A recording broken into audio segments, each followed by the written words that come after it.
মা, চলো ওকে ওই পেঁপে গাছের নিচেই পুঁতে দেই। প্রতিদিন পেঁপে নিয়ে এসে করে করে আমার মাথাটা খারাপ করে দিয়েছো।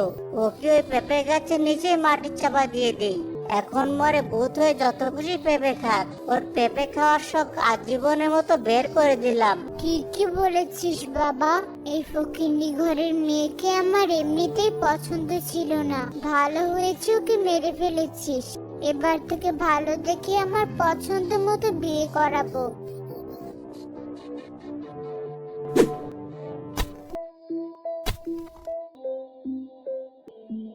মাটির চাপা দেওয়া হয়ে গেছে। এবার কেউ দেখে ফেলার আগেই বাড়ি চলো তাড়াতাড়ি। পাড়ার কেউ জিজ্ঞেস করলে বলবে একেবারে বাপের বাড়ি চলে গেছে, আর আসবে না।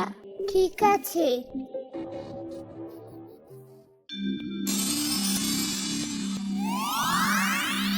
আমাকে এভাবে মেরে ওরা মাটি চাপা দিয়ে দিল। আমি ওদের কাউকে ক্ষমা করব না। ওদের সবার থেকে প্রতিশোধ নেব আমি। আমার জানাজাটুকুও করেনি ওরা। ওদের কোনো ক্ষমা হবে না। আমি পেতনি হয়ে পেঁপে গাছের সুযোগের অপেক্ষায় থাকবো। রাসেলের মা আবার রাসেলকে বিয়ে করায়, আর বছর খানেক পর তাদের এক মেয়ে সন্তান হয়। দেখতে দেখতে সেও বড় হয়ে যায়। আজ কতগুলো বছর হয়ে গেল এই পেঁপে গাছ থেকে শুধু মানুষকে ভয় দেখিয়ে গেলাম। আমি এখনো আমার এই পেতনি দশা থেকে মুক্তি পেলাম না। ওরা আমার কথা ভুলেই গেছে। আমার স্বামীও আমাকে ভুলে নতুন করে সংসার করছে। যে করেই হোক আমাকে ওদের উপর প্রতিশোধ নিতেই হবে।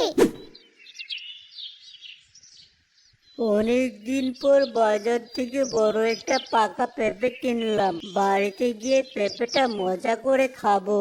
কিন্তু এই পাশের রাস্তা দিয়ে বাড়িতে গেলে তো ওই পুকুর পাড়ে পেঁপে গাছটার সামনে দিয়ে যেতে হবে। আর পেঁপের গন্ধ যদি ওই পেটে নাকে যায় তাহলে তো আর রক্ষে নেই। কিন্তু এটা ছাড়া আর অন্য কোনো রাস্তাও তো নেই যে সেই রাস্তা দিয়ে যাব। কি আর করার, উপরওয়ালার নাম করতে করতে যাই, যা হবে দেখা যাবে। মনে হচ্ছে পেঁপের গন্ধ পাচ্ছি। কেউ মনে হয় পেঁপে নিয়ে এই রাস্তা দিয়ে বাড়িতে যাচ্ছে। যাই, পেঁপেটা খেয়ে আসি। মানুষকে ভয় দেখিয়ে পেঁপে খাওয়ার মজাই আলাদা। কে যাচ্ছে এই পথ দিয়ে? আরে, এ তো দেখছি শাহিন। কি রে শাহিন, আমাকে না দিয়ে পেঁপে নিয়ে বাড়ি যাচ্ছিস? তোর তো সাহস কম নয়। এই রে, মনে হচ্ছে এবার পেটে হাতে ধরা পড়েই গেলাম। না মানে বলছিলাম যে কি মানে মানে করছিস? অত কথা না বলে পেঁপেটা দে তো, না হলে তোর মুন্ডু দিয়ে কাঁচা পেঁপে রান্না করে খাবো। বেঁচে থাকতে মাংস দিয়ে পেঁপে রান্না আমার খুব পছন্দ ছিল। আগে খেতাম পশুর মাংস দিয়ে, এখন খাবো মানুষের মাংস দিয়ে। আসলে আমার যে খুব খেতে ইচ্ছে হয়েছিল, সেই জন্য পেঁপেটা নিয়ে যাচ্ছিলাম। তা তোমার যখন খেতে ইচ্ছে করছে তুমি খাও, আমার খেতে হবে না পেতনি। বেশ বেশ, তাই দে। তুই খুব ভালো ছেলে। এবার বাড়ি ফিরে যা, ভয় পাস না একদম। তোর মাথা দিয়ে পেঁপে রান্না করব না। যে আমাকে পেঁপে দিতে চাইবে না তার মাথা দিয়ে রান্না করব। বলছিলাম যে তোমাকে না হয় অন্য একদিন দেব। আজ আমি পেঁপেটা বাড়িতে নিয়ে যাই, আমি তোমাকে অনেকগুলো পেঁপে এনে দেব পরে। তোর এত বড় সাহস, আমার সামনে দিয়ে আমার পছন্দের পেঁপে বাড়িতে নিয়ে যেতে চাস? তোর দিতে হবে না, আমি নিজেই তোর কাছ থেকে তোর মুন্ডু কেটে নিয়ে নিচ্ছি। ওরে বাবারে, বাঁচাও বাঁচাও।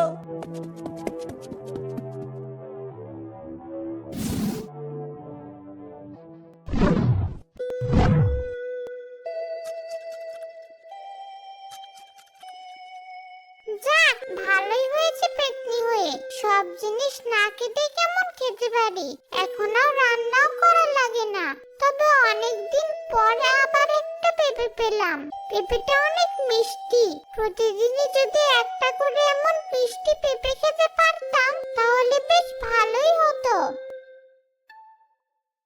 মা, আমার খুব পেঁপে খেতে ইচ্ছে হচ্ছে। বাবাকে বলো বাজার থেকে আমার জন্য যেন একটা পেঁপে নিয়ে আসি। তোর বাবা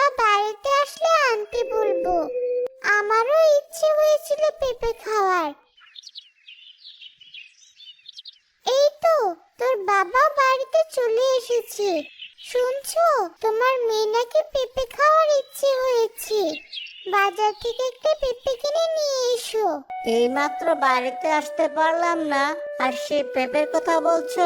পেঁপে আনতে পারবো না আমি, অন্য কিছু হলে নিয়ে আসতাম। এই পেঁপের মধ্যে কি আছে আমি বুঝি না। মেয়েটা শখ করে খেতে চাইলো আর তুমি বলছো আনবে না, তাও আবার এমন ব্যবহার করছো। মেয়েটা আমার কিছু খেতেই চায় না, কোথায় তুমি ভালোবেসে এনে দিবে, তা না করে এমন আচরণ করছো কেন? চুপ করো তো, তোমার এত কথার উত্তর আমি দিতে পারবো না। সবাই মিলে আমাকে একদম পাগল করে ছাড়বে।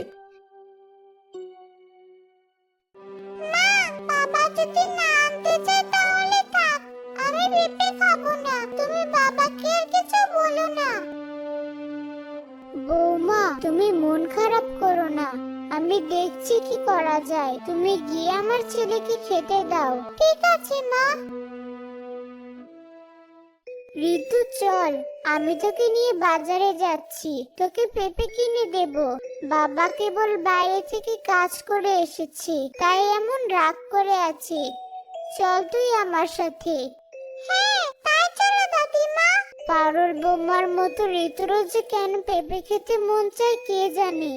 তাই তো আমার ছেলেটাও রাগ করে, সেটা তো আর ওদের বলা যাবে না, আমাকে সামলে নিতে হবে। আচ্ছা চল, কথা না বাড়ি এখন আমার সাথে বাজারে চল। হ্যাঁ, তাই চলো। কি মজা, আজ আমি পেঁপে খেতে পারবো।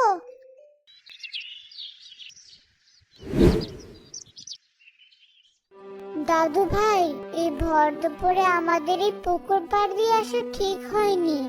এখানে যে একটা বড় পেঁপে গাছ আছে, সেটা ভালো নয়। কোথায় দাদিমা? আমি তো পেঁপে গাছ দেখতে পাচ্ছি না। এই যে, এদিকে তাকিয়ে দেখ, কত বড় পেঁপে গাছ। এত বড় পেঁপে গাছ, এখানেই তো আমরা পেঁপে পেয়ে যাব। তাহলে বাজার থেকে আর পেঁপে কিনতে হবে না। চলো, কাছে নিচে গিয়ে দেখি একবার। তোর মাথা আছে নাকি গেছে ঋতু? তুই কি কিছুই বুঝিস না? এত বড় পেঁপে গাছ, এটা কোনো সাধারণ গাছ না। এই গাছে একটা পেতনি থাকে, এখানে এভাবে বেশিক্ষণ থাকা উচিত না। চল তাড়াতাড়ি এখান থেকে। পেতনি আবার কি দাদিমা? আমি তো এখন ওদের কথা শুনিনি।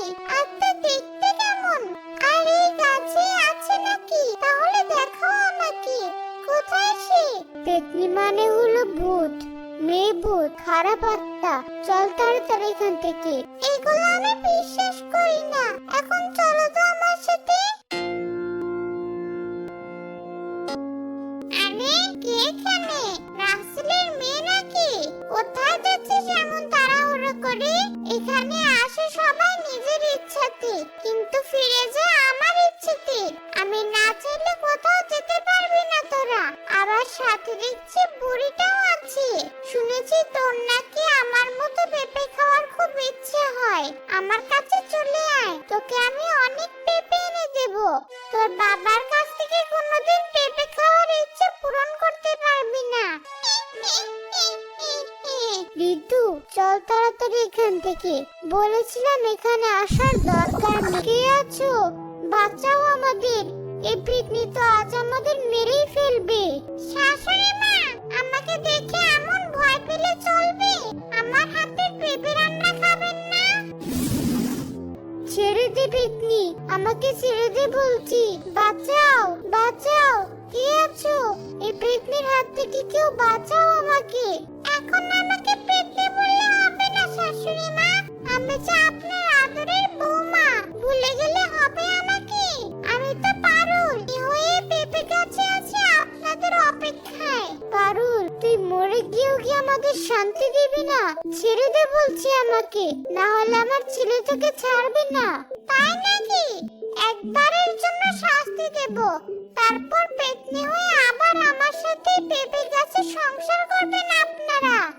দেখ পারুল, যা হয়েছিল সবকিছু ভুলে যা।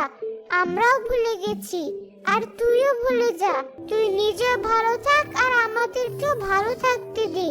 এই পেতনি, আমার দাদিমাকে ছেড়ে দাও তুমি। আমার দাদিমা কি এমন ক্ষতি করেছে তোমার যে দাদিমাকে ধরে রেখেছো? ছাড়ো বলছি, ছাড়ো। বেশ, ছেড়ে দিচ্ছি আমি আজকের মতো। শুধুমাত্র তোর পেঁপে খেতে ইচ্ছে হয়েছে এজন্য। যারা পেঁপে খায় তাদের আমার অনেক পছন্দ হয়, তোকেও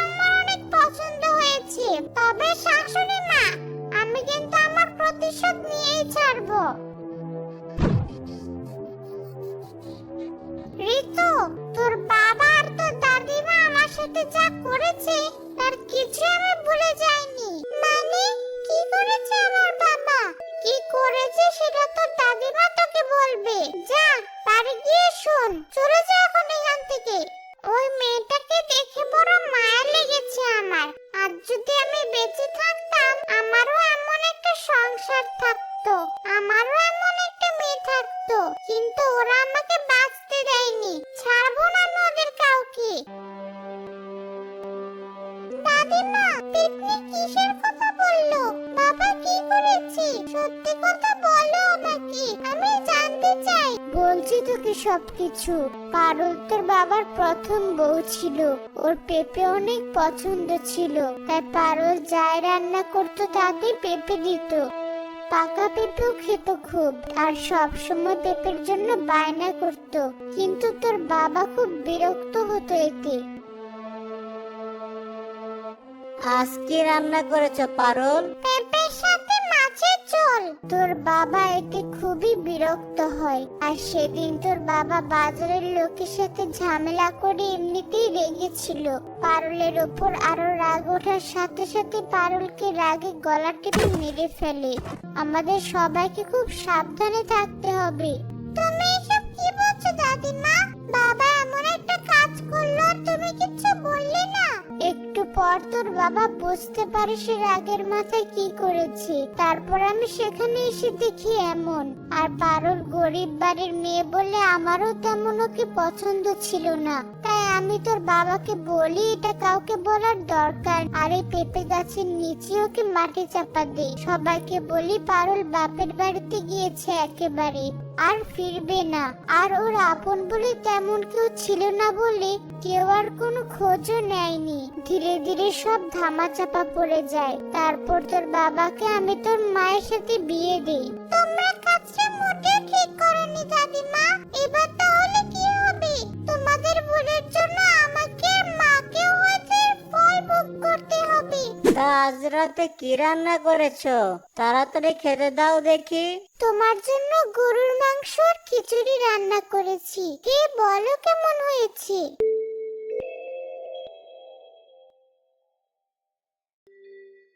আরে এসব কি দেখছি? কোথায় গরুর মাংস, কোথায় খিচুড়ি?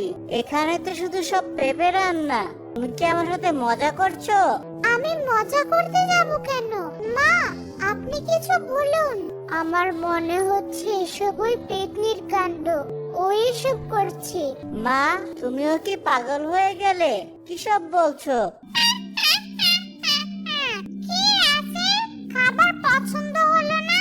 পছন্দ না হলেও তো তোকে আজ এই খাবার খেতে হবে। পেঁপে তোর খুব অপছন্দ তাই না? কিন্তু তোকে আজ সব পেঁপে খেতে হবে। ঋতু, তুই এসব কি বলছিস মা? আমি তোর বাবা, আমার সাথে এভাবে কেন কথা বলছিস? আর তোর কণ্ঠ এমন হলো কি করে?